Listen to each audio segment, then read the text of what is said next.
I'm talking about the fact that you make some people uncomfortable. Okay? People uncomfortable in this building. They're afraid of you. Hello there. Thank you for watching the first installment in this series, The American Workplace Bully. My name is Philip Perea. I'm a promotions producer, and I was fired for dubious reasons from Fox 7 Austin, which is owned and operated by the same people that run Fox News Channel. The purpose of this series is to bring the naked truth out into the open about managerial bullying and corporate complicity. I hope this will accomplish three things: prevent the events you're about to hear from happening again to a Fox 7 Austin employee, serve as a cautionary tale for employees and employers alike, and to change the status quo, which has been going on for a very long time in corporate models, of taking the easy way out by hiding behind business-friendly laws. No American worker should ever have to suffer the indignity of having his or her name dragged through the mud in the interests of a company that's self-interested and unconcerned with the truth. What you'll see in here is documented evidence over the course of my tenure at Fox 7 Austin. I will also take a few sidebars to shed light on a situation and bring it into context. Plus, I will point to areas where it fails the logic test. Also, you should be aware that the audio files had to be abridged because they were way too long for YouTube, and it wouldn't be nice to bore you to death. But rest assured, every piece is relevant without changing the context, and the complete audio files will be made available at a later date. Alright, we'll start with my last day at Fox 7 Austin in a 2 p.m. meeting with the General Manager, Mike, and Creative Services Department Head, Kathy. This was on May 19th, 2014. Alright, Philip, in light of what's been going on the last couple of days, we've been going through your file, looking at your rebuttal, and there's a couple of really concerning things. One, I think you need to know that the people that you work with, your co-workers, and there's several, they're starting to fear you. They have a concern about your behavior, your aggressiveness. I think some of your frustration. And I'm sure it's not your intention, but you're putting a lot of people at, you're making people uneasy. I guess that's about the best word that I can put it, the best way I can put it. And then also something's come to light here recently that has me a little bit uneasy. And one of the things is about, and maybe you can clarify for me, that you use an outside source to write some copy for you. Because I think you're feeling frustrated with Lorena, and you had some outside copy done, and she changed that as well. And do I have the story right? Yep, that was a test. Alright, a sidebar moment. Let's bring this into context. My immediate supervisor, Lorena, has a nasty habit of changing my work for the sake of changing my work. I believe it's either insecurity to attach herself to the producer's work or a control issue. Plus, Lorena excels at playing the victim while being the passive-aggressive bully, all of which will be illustrated in another video. For this video, it is important for the viewer to know I was written up 2 times, stemming from Lorena's contrived conflicts. After a second write-up, I vehemently protested what they were accusing me of doing. Lisa, the HR manager, told me I could file a protest to the write-up. So what I did a week later was present 100 pages of documented evidence to show how Lorena was shifting blame and being passive-aggressive towards me. You'll see more of this in a later video, but I'll go ahead and show you an example of Lorena's passive-aggressive side. As you can see, Lorena engaged in the CC game, as well as posturing for the benefit of the department head, that she was in command of the situation, while at the same time denigrating my reputation. And this is just one example of many. So back to the current video. Yes, I conducted my own personal investigation because the HR manager was derelict in their duty. I needed proof Lorena would change professionally finished copy from a network producer, and sure enough, Lorena did. That said, this wasn't mentioned in my 100-page response, so I can protect the people involved. This was more of a side issue, mentioned briefly during the second write-up to drive home the point Lorena was pursuing personal indulgences instead of doing her job. This is very important to note because the next business day after I turned in my 100-page response, I had the meeting you're currently listening to. On top of everything else, with people being uneasy around you and some of your aggressive behavior, that is just blatant, just a blatant, egregious error to have someone else write copy for us, and for you to have to try to set up your boss. I mean, I can't tell you how below the standards of our position you have reached by doing something like that. It's just not how we operate. I have a problem with it, because it came up as I'm reading through the notes of all this thing. I have a massive problem with it. It's just not the way we do business. And setting up your boss, and it just seems to be a little strange to me. Okay? It's not set up the boss, it was just their behavior. Oh, As exactly as predictable. I thought you said your first sentence was a setup. It's exactly what you said. I didn't say setup. Okay. Well, what did you say? It was a test? A test. Is that it? It was a Yeah. test. Okay. Okay. I'm going to have your file reviewed further. Mm-hmm. Okay, outside of just me and Lisa and Kathy. I'm going to have your file sent up to our home office, and I'm going to let all those folks go through it. In the meantime, you're going to be suspended with pay, effective immediately. Alright, so you've heard the GM manufacture a fact until he had to be corrected. Keep in mind, when the information gets sent up to home office, it comes attached with the GM's, HR's, and department head's report, and the employee has no access to a faceless corporate department which is determining his or her fate. So, statistically, there is a high probability of either misrepresented facts or contrivance, pushing an opinionated message as fact. But you have to ask yourself, if you were accused in a criminal case, would you believe a conviction using this method is fair? Alright, back to the show. So, and therein lies the whole key to the issue, is that Lorena is not using the resources to the best of her ability. I could have been doing other things that would have helped with the topicals. I know that you want to you want to review it, but are you reviewing Lorena as well, or are you just reviewing me? That's not relevant to It your is relevant situation. to my situation because that's what led to 2 write-ups. Okay. Well, again, I'm asking you for your keys and your card. I would never talk about another employee to another employee. I wouldn't share any of your situation with anybody, and I'm asking you to do the same. This conversation that we're having now should go no further than this room. Okay? You should not talk to any other employees inside this building regarding what's happening in their situation. That's just policy. That's how we operate. Word of advice, tell everyone you trust. Expose the management's duplicity as soon as possible. Corporations have been doing this for many years. Compartmentalizing the situation is designed to protect its company from subsequent full-scale litigations. Always remember, a company doesn't do anything when they don't have to. So when they demand something, there's a reason behind it. Again, I'm advising you because you're involved. Lorena's involved. HR's involved. My attorney, you might know his name. Okay, this was a mistake. It was said as a defensive measure to let management know of the consequences. Really, I was just pleading for their sake as well as my own, because I already knew I had the evidence in hand. Are you threatening me? I'm not threatening you. That's okay. Well, then you don't have to advise me. I'm not threatening you. Okay. I just want you to consider the ramifications that are coming your way if you continue with down this path. I have been nothing but a good employee. I get along with everybody swimmingly, except apparently management. And if you want, like I said, that report, like I told HR, that is just a small smidgen of evidence I have.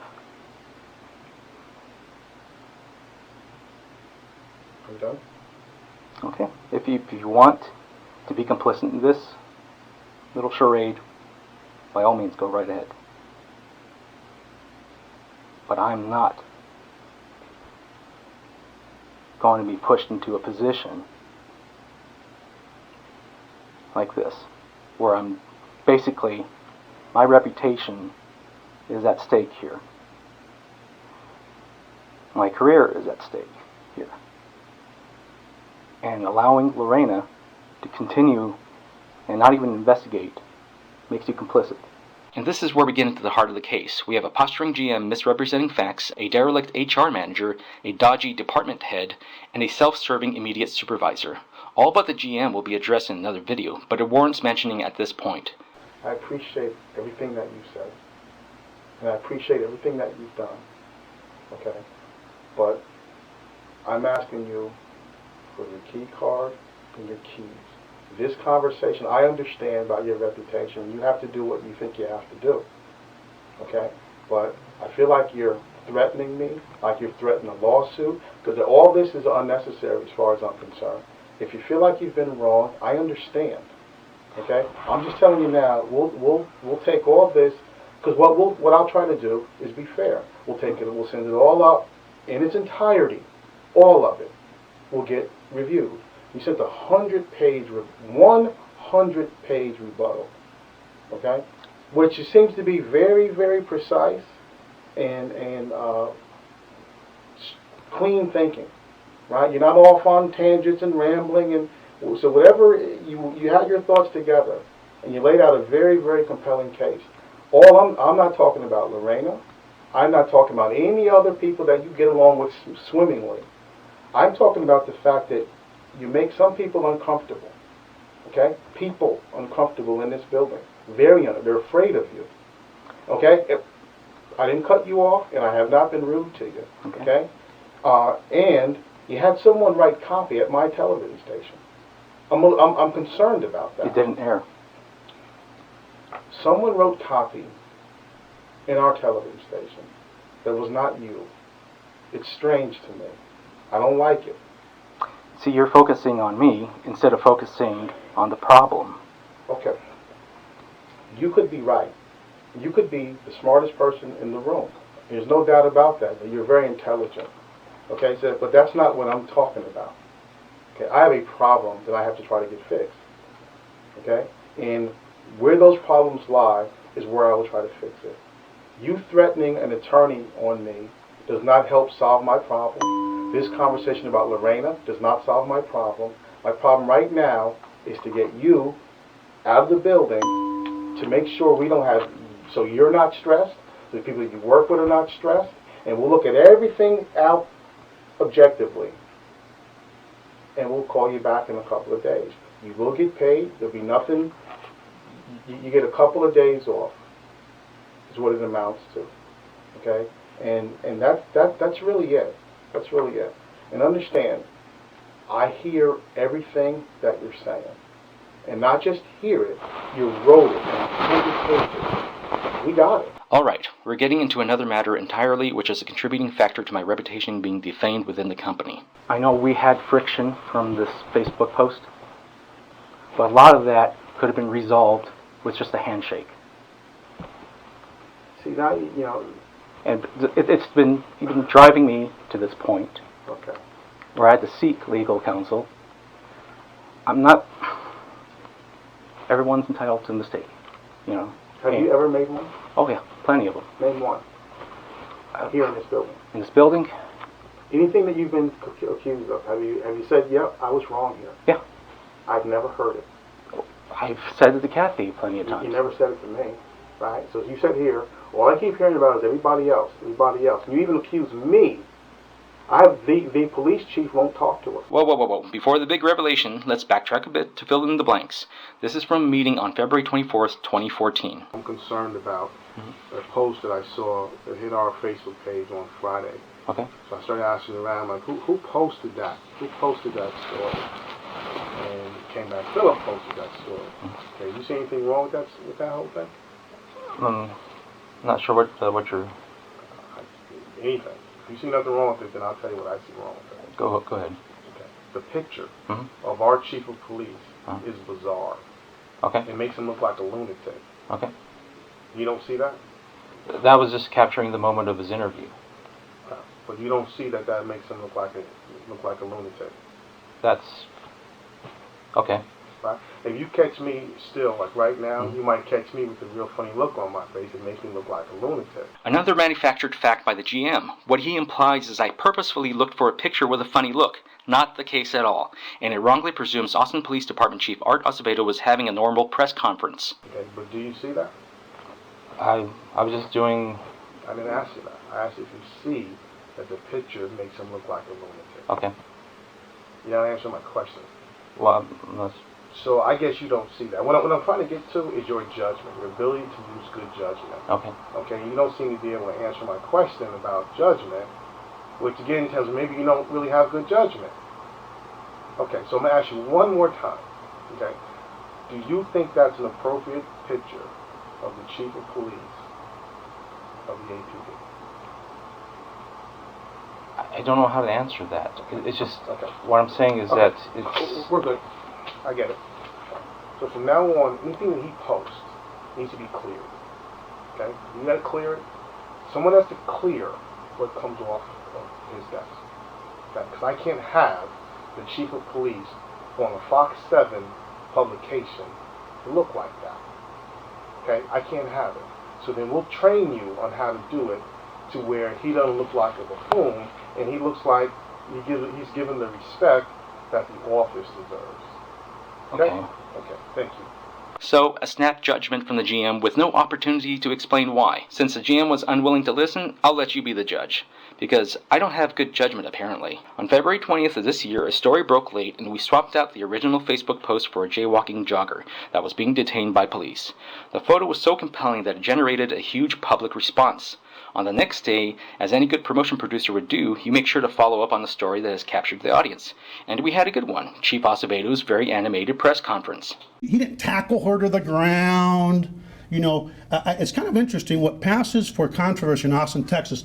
Thank you, Lord, that it's a controversy in Austin, Texas. Because Chief Acevedo went off the reservation in his press conference, Chief Acevedo became the news. Rather than being derelict in my professionalism by reusing the same image for posting, I placed Chief Acevedo's picture beside the joggers to let the viewer know this is a fresh story and that Chief Acevedo spoke on the issue. This is no different than what other news websites do, like say for example, FoxNews.com. As a professional, you want to tell as much of the story as you can with a photo, so you grab the still image of what best captures a moment. Usually you pick the climax of the scene, which is what I did. Here is where the GM's logic fails. Kathy, the department head, also ordered me to provide a link on the Facebook post so the viewer could see a snippet of the press conference. So anyone who clicked on the link wouldn't be misled by the photo. Anyone who watched news promotion on TV wouldn't have been misled by the photo. Anyone who watched the actual story wouldn't be misled by the photo. So why posture and base an accusation on false assumptions, especially when you're the GM of what is supposed to be a credible news organization? The GM would like to brush this off as a simple scolding. You'll see why later. What I could not believe was how he was irrationally holding me responsible for Chief Acevedo's behavior, believing I deliberately made Acevedo look like, to use the GM's words, a buffoon and lunatic. I'm sorry, but I will not take responsibility for another person's behavior. The sole blame resides on the person that conducted the press conference, and the only intent I had was to get viewers to read the story, which happens to be exactly what I was supposed to do on my job. The reason why this is important is because a GM's words carry weight. It affects your career, especially when station policy is changed. As far as I know, no one else directly involved got accused like this, which makes me question if his opinion of me was already tainted by other management's words. Either way, it affects my career path by virtue of other managers' opinions of my work performance within the station. In addition, it made me afraid to do my job. I basically was second-guessing every photo I submitted to not catch the GM's ire. As a result, it was a great disservice to the station because the best photos weren't submitted. Alright, the big moment of truth. Let's get back to the May 19th meeting. I'll let you listen without interruption. The police chief won't talk to us. He won't give us an interview anymore because of that picture. So whether you believe he did something wrong or not, doesn't matter. Doesn't matter what you think. Doesn't matter what I think. He was offended by it, and he has his PIO. Is that public? Yeah. Well, he won't talk to us single. He'll do a mass interview for us all. He was so offended by that we're on the out. He won't come on our station anymore. I'm sure he'll get over it, right? And that in itself is not that big of a deal. I was upset with it. I scolded you. I let it go. And now you're telling me that I'm complicit in the matter and that I'm part of the problem. I wasn't banging on you about this. I didn't say that. Well, I didn't. For as far as I'm concerned, it's over. It's long been over. That was a wild accusation.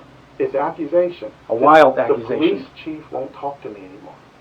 He won't talk to us anymore. Not an accusation, it's an opinion. My opinion is that was out of line. His opinion is the same way. You made him look like a buffoon. But we shouldn't be having this conversation. Because I was over it. I'm done with it. Well, so there you have it, the raw, naked truth. We have the GM upset about losing access to the police chief, so upset, in fact, that he made a wild accusation against me, which apparently he still believes to this day. Anyone who's interested in the truth can see this for what it is. I can't blame the GM for being upset on the lost police access, but my job description doesn't say anything about covering up for the local police chief. A smart GM would have turned this around and demanded why a public servant is trying to place undue influence on a local news outlet. Instead, the GM chose to find a scapegoat for the station's problems. But as the GM clearly stated, And I can't tell you how below the standards of our position you have reached by doing something like that. It's just not how we operate. now to address the claims of people being fearful around me. I have never made any threatening remarks or gestures to anyone, and I actually got along with a lot of the employees. But let's not beat around the bush. It's rather convenient that I get this accusation just one workday removed from turning in my 100-page response to my second write-up, which happens to embarrass 4 managers at the station. I mean, wow, for management to state people were fearful of me, I'm pretty sure this is credible and was their top compelling reason to fire me. No. Despite the 2 to 3 day promise from the GM, it was 2 weeks before I heard anything, and they weren't follow-up questions. It was from HR Lisa and Department Head Kathy, informing me after a thorough investigation, it was decided that I be terminated for reasons of unprofessionalism of setting up my boss with outside copy. I asked Lisa twice about the fearful claims, and she refused to say anything on the matter. So, really?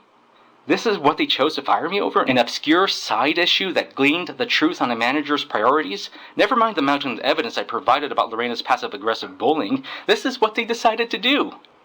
It was an absolute cheat. They couldn't win on the merits of the evidence, so they used a side issue and feign utter indignation over it. Considering that I was never asked any questions by the investigative committee, I'd venture an opinion that this wasn't as thorough an investigation as claimed. And so, Fox News probably listened to their attorneys on different ways to fire me without fear of lawsuit, and likely bought into the false belief that a manager's word is sacrosanct. Well, bravo, Fox News. You've just executed an innocent man. Especially when you could have learned the truth with a simple bit of real investigative work. I mean, Fox News is a news organization dedicated to the open and honest truth, right? Which brings up the following questions to Fox News. Is this managerial behavior tolerated? How many other hardworking employees have been fired for dubious reasons but kept their silence? How many current employees are afraid to speak up? And now that Fox News has the truth, what will you do with it? Will Fox News enact real changes within their corporate structure? Or will the corporation continue with the same modus operandi of any means necessary to fire an employee who just didn't want to be bullied by management? Now, I'm positive Fox News, being that it's a news company dedicated to the truth, should have no problem explaining this managerial bullying to the public instead of going into attorney-endorsed obfuscation mode. I reported, you decide. Before I close this out, I need to address a few items. For everything wrong with Fox 7, there was everything right with the news team. They have a phenomenal department with damn fine reporters and producers.